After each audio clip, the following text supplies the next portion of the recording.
Hello everyone and welcome back to another video. Today we're continuing our diary slash how to book WWE in the Yes mod.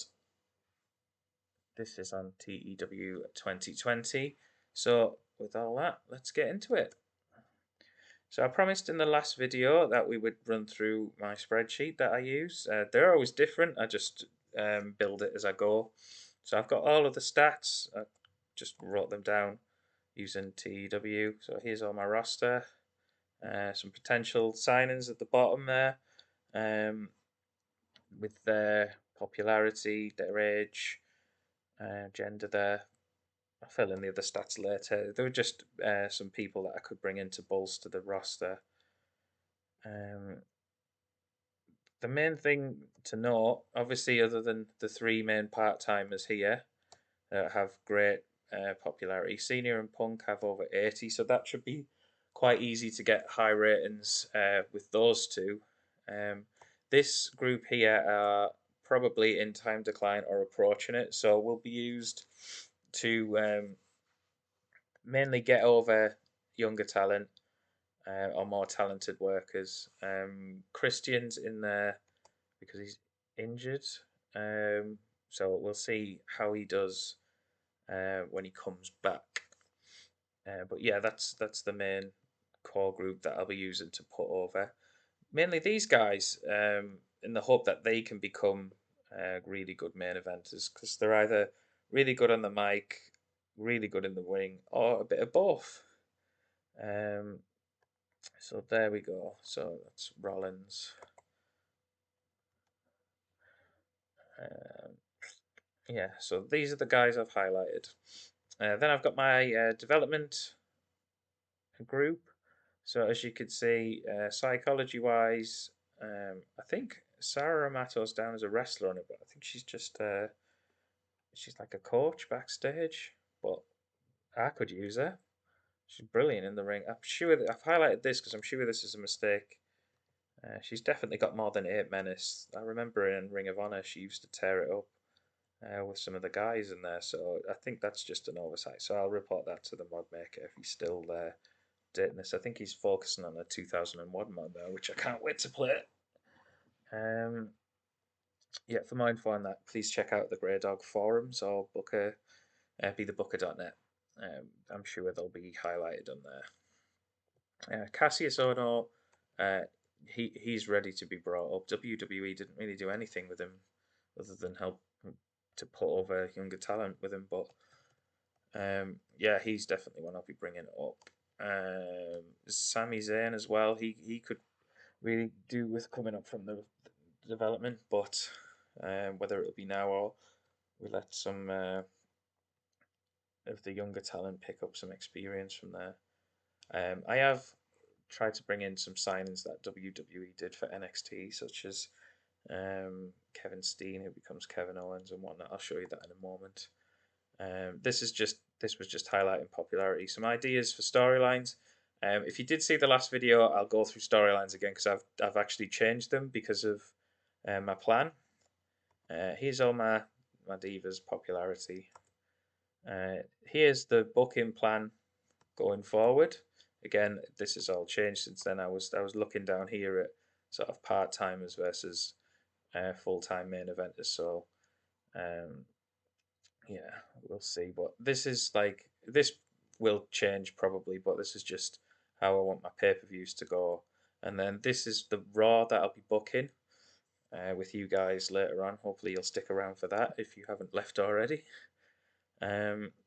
So let's get into the storylines. As you can see, I haven't moved much from the last show.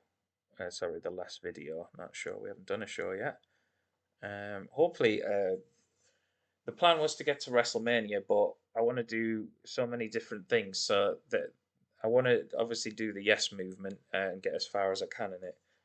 But I wanted to kind of focus on how I book the shows and how I get to the point where I can get like matches on in WWE or in SWF in the 90s and higher, and how you can do that too. So that'll be the main focus rather than the diary aspect of it. So hopefully that's why you're tuning in. So, right, how do you check your? There's my shortlist.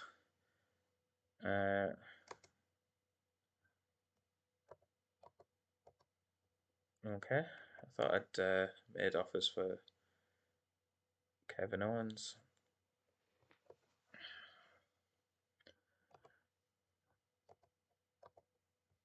Unless he's under contract. No?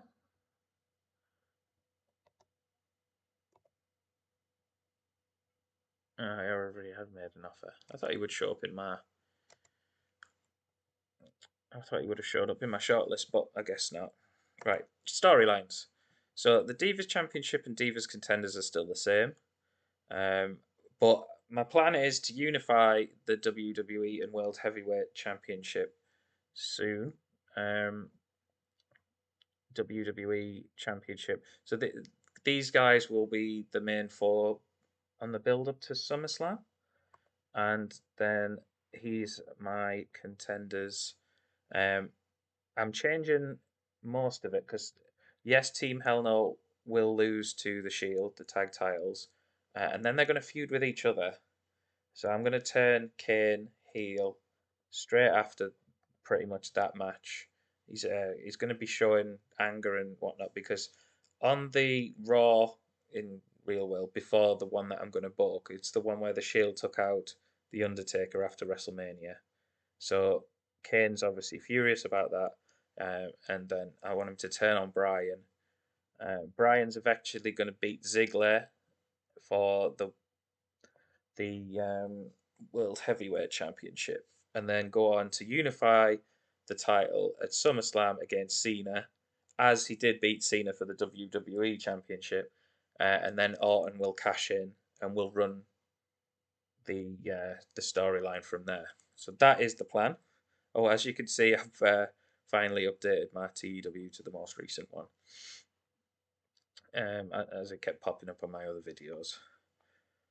Um, so who else will be for you? So we've still got Ziggler and Del Rio until then, and then Sheamus is going to go over Big Show. As I said, Big Show is in the group that I want to sort of pass popularity down, get him sort of into that mid card, upper mid card fold, to feud with some of the younger guys. He'll still be getting victories over like mid carders who aren't quite ready, or people lower down the card. But that's the plan for the Big Show at the moment. So Intercontinental Championship. So Dean Ambrose is going to take the United States Championship from Kofi. He'll then beat the Miz on a pay per view to unify the Intercontinental and United States Championship, and he'll probably hold them as long as he did. Because my shield, the shield, the plan for the shield is to pretty much stick to what it was. Um, Mark Henry will be in this group to put over um, sort of Kofi Kingston. He's already had a feud with Ryback before this, but Ryback's he was definitely pushed too early, based on the stats that he's got in this game. So he'll sort of just be in there again to put over other guys until his skills improve because he does have potential. It's just whether he injures most of my roster because of his. Again, this is based off stats in the game. So these are the next in line. So obviously, I want Cesaro and Drew McIntyre. They're the main ones to move up from this group. Evan Bourne and Swagger will do well, and Truth and Kali will be in there to take losses. Drew McIntyre at the time was stuck with with Heath Slater and Jinder Mahal, but my plan is to have him leave that group. I want to try having him move up in size, so he gets more intimidating, like kind of to what he is now, more intimidating, a better superstar look, and we'll try and build Drew McIntyre up from there. Then these are my lower carders. So we've got Sandow, who I've got hopes for. Um, Fandango, Joe Hennig, Sin Cara I've got high hopes for, and then yeah, so those are the guys I'll sort of be trying to move up into the next contenders level, um, and we'll go from there. So we've got our Legends group. This is Brock Lesnar and the Undertaker, which we're obviously building to WrestleMania. I never wanted the streak to be gone, but if I do get to WrestleMania, I, I just think it's genius from what they did with Brock after that. I wasn't the biggest fan of the part-time champion, but the way they handled Brock, he was, and he still is, like on legendary status in my books. Again, you may differ on opinion. I've put Triple H in there for now because he's still feuding with Brock. Obviously, he's going to turn into full authority mode eventually, so he will appear in the when Daniel Bryan moves up to the WWE Championship storyline. Triple H will be added in there with Orton, um, so that they can have their back and forth and whatnot.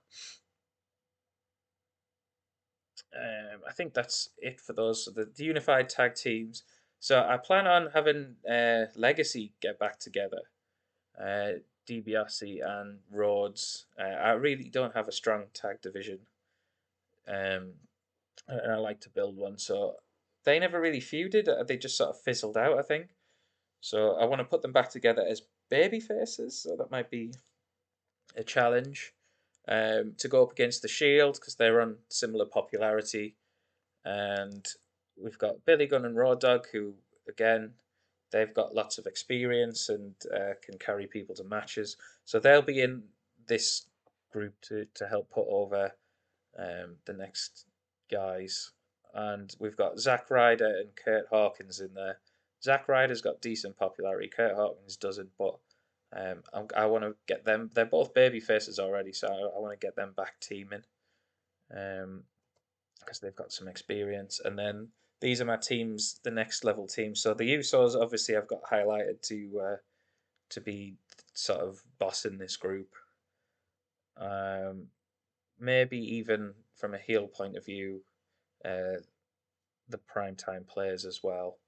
But we'll see how everyone else does in this group. But those are the main two to focus on.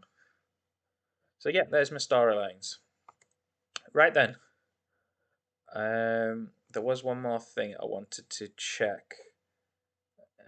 Right, I wanted to send Brad Maddox back down to NXT because his stats aren't great, and I've got no plans for him at the moment. Yeah, from what I remember, he was quite decent in the entertainment um, part, but he's not quite there yet, so we can send him down. Right then, I've moved. Well, the other thing I've done, I've moved the booking of where is it? In my event and TV. Main event. I didn't want it on a Monday. It is shown on a Saturday, but it's booked on a Monday. But I've just moved it to Saturday to book it because I don't think anyone really wants to watch it. Um, I'll do a video on it to show you how I do B shows, but I'll not have it as part of the diary if you want to follow along. But maybe it is relevant. We'll see. If it doesn't get people watching it, then fair enough. But I will show you how I get my development guys on there and help build up their popularity and whatnot. And I do plan on having the network soon, especially for NXT. Even though it does sort of hinder your TV ratings, but it is what it is. It helps them grow quicker, so that's what I'm going to do. Right then, so I'll be advancing to the show. As you can see, we're going to be in New England. I've already pre-booked some angles, so there will be that. This was the angle where Paul Heyman sent a text before Raw, hyping that Brock Lesnar was at WWE headquarters, and they ended up smashing Triple H's office up. Triple H was obviously in the arena; he wouldn't be there, so there's that whole um, interaction, as well as John Cena, CM Punk, and Paul Heyman. There's going to be some kind of interaction there. Obviously, they ran with Extreme Rules. They wanted Ryback versus Cena, but I'm just going to end that on Raw. I want to go with Cena and Punk. Um, let's see what backstage incident we have. So Zack, Ryder, Brighton, the backstage meetup. That's good. And Road Dogg and Undertaker. Found him guilty. Incentives to pay his travels, partners' meals. Okay, so that hasn't really caused any issues. It's had a small positive impact on Raw Dogg. Okay, so I'll get this show set up then. I'll be right back.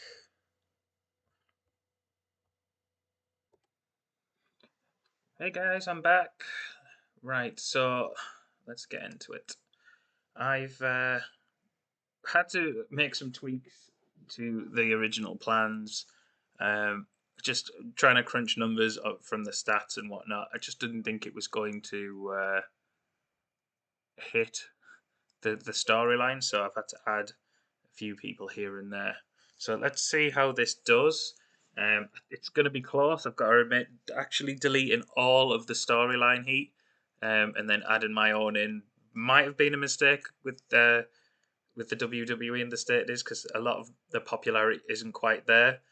There is a lot in the like 50 and below category of popularity, whereas in SWF there's a lot of 60 and above, with decent start and momentum. So let's see what happens anyway.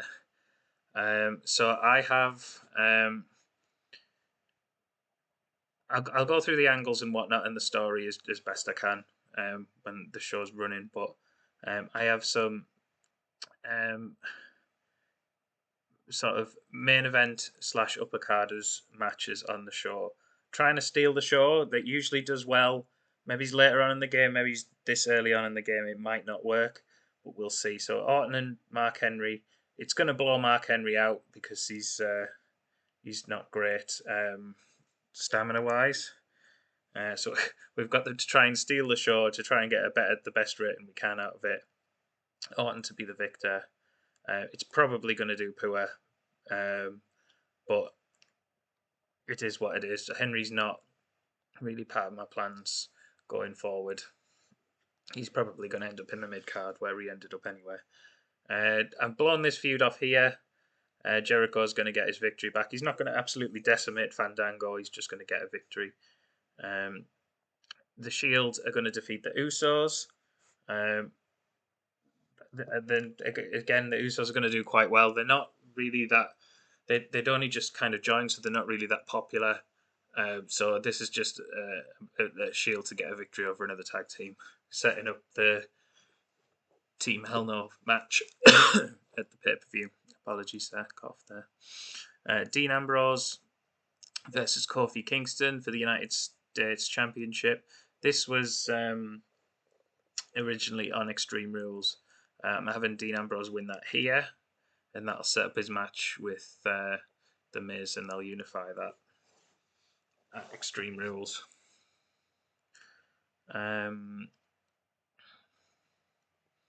It may be a fatal four-way actually, because Barrett and Miz are still feuding, so it might be these four to unify. Whoever wins takes both the titles and it unifies. We've got a lower card match again. Sandow, Hennig, and Cesaro are highlighted of guys who want to push. Kali, not so much. Evan Bourne and Zack Ryder. It's just a lower card match here. Yeah, I've got the number one contendership for the Divas title. Again, I don't expect this to do well. The Divas sort of abilities aren't quite to the women's standard of today, but we can only work with what we've got. Del Rio to defeat Swagger so he can take on Dolph Ziggler. And Cena versus Ryback. Again, trying to steal the show with that one. And with Del Rio and Swagger. So let's see what happens. We have a good start to the show. So we have John Cena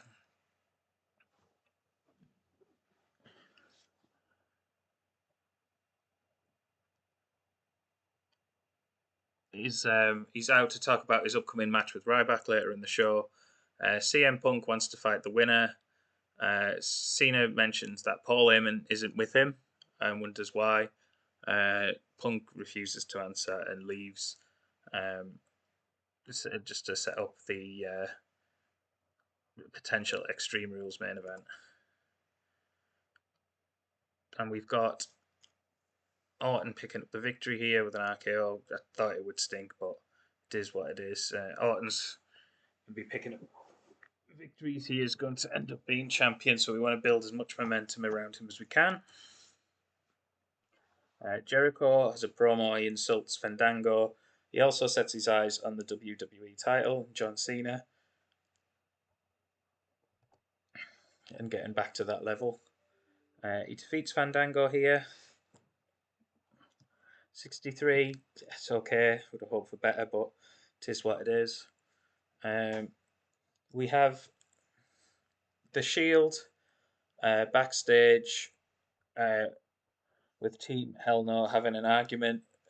Remember, in real life, the show before this on Raw, that The Undertaker was attacked by the Shield and taken out. So obviously Kane wants to confront them. Daniel Bryan's telling them they shouldn't. They should wait till they have a match. Big yes, no argument kind of thing, what they were doing back then. Daniel Bryan manages to convince Kane that not attacking them because it's going to be a 3-on-2. And the Shield are ready and hyped up. And anyway, the camera follows them and then they start attacking Ted DiBiase, beating him up backstage. But Cody Rhodes comes running in with a chair, turning babyface, and saves Ted DiBiase, his former teammate. Hopefully recreating legacy and making that tag division a bit more appealing. Gets a 74, that's good for this storyline purposes. That should give a boost to the tag team storyline that I'd set up. We've got a turning face here. And it was a success, thankfully. Next, we have the Shield defeating the Usos. They're not in the same storyline, so this shouldn't affect either of the storyline ratings. We need them to be as high as possible, otherwise we'll get penalised. A good promo from The Miz there, and then he's attacked from behind by a Wade Barrett, continuing their storyline. Miz beat Barrett at Mania for the Intercontinental title. Dean Ambrose wins the United States Championship from Kofi Kingston. 65 again, not the greatest rating, but popularity-wise, these are in the mid to low 50s, so I suppose it was good for what it was. We have after the match, the Shield are all out celebrating. Cody Rhodes comes out to try and attack them, but he gets put through a table, and then Kane and Daniel Bryan come down, but are too late to save him. And the Shield escape before they can fight. We have a lower card match, gets a 55. Sandow, Cesaro, and Joe Hennig here picking up the victory.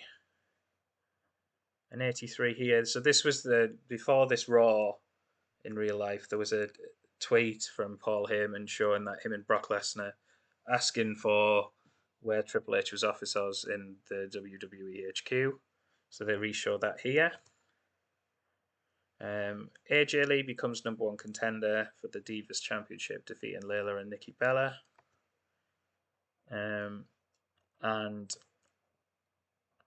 they have a face-off afterwards. Stephanie McMahon coming down confirming that they will face for the Divas title Extreme Rules.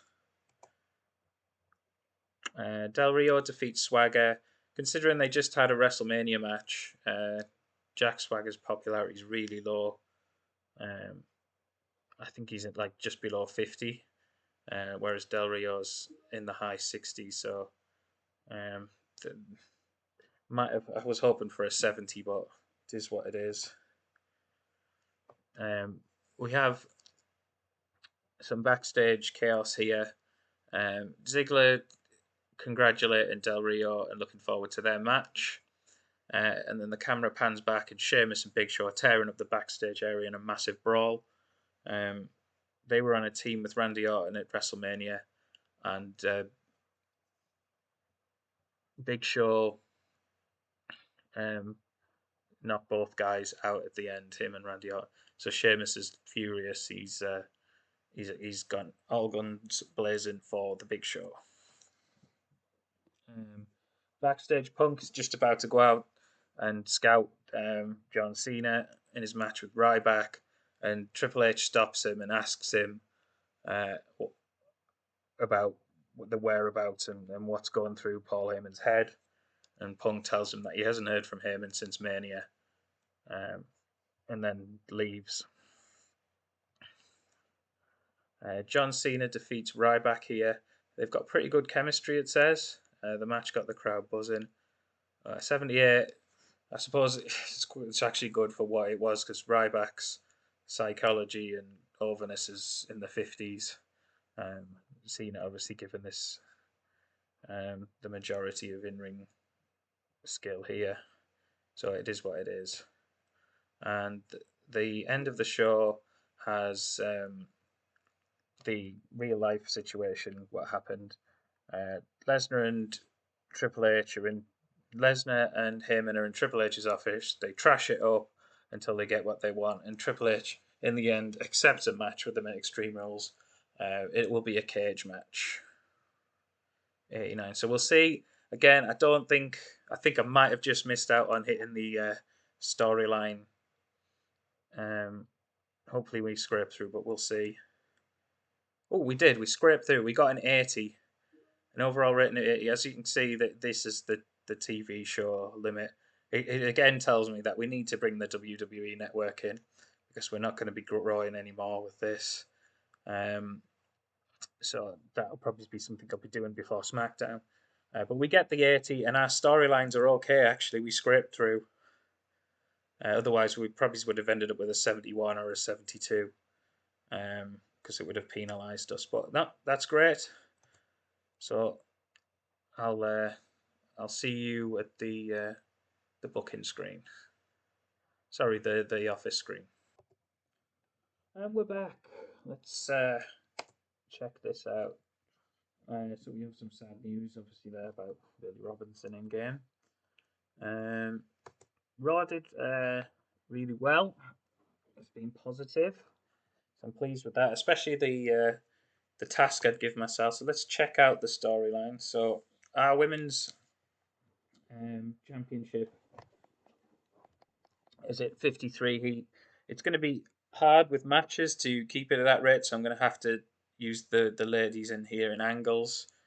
Again, that we've not got the best in-ring talent here. Natty's probably the standout, but she's not going to be able to drag any of the ladies up to 70 weight. So again, until we can build that up, hopefully through angles and whatnot, and get their popularity up, they're just going to have to be in the sort of.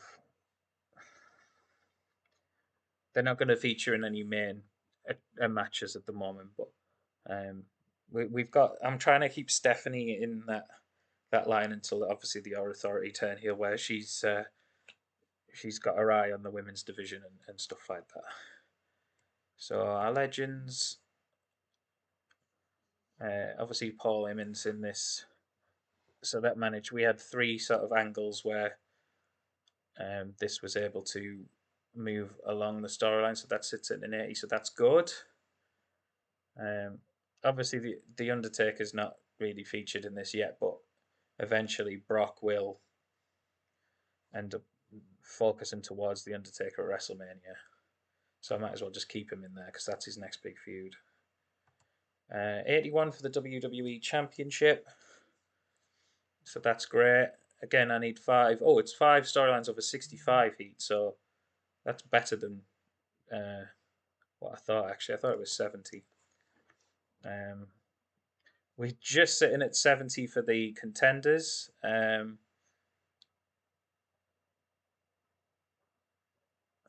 Oh, because both the Team Hell No. Yeah, that counts because I haven't teamed Kane and Daniel Bryan together in this. Um, because eventually they're going to feud. So I suppose that um, that's why that brought it down a slight, but it is what it is. As long as it's over 65. We're slightly just over with the Unified Tag Team Championships. Um, so we're just scraping through there. Intercontinental Championship is bang on 65. So that was touch and go there.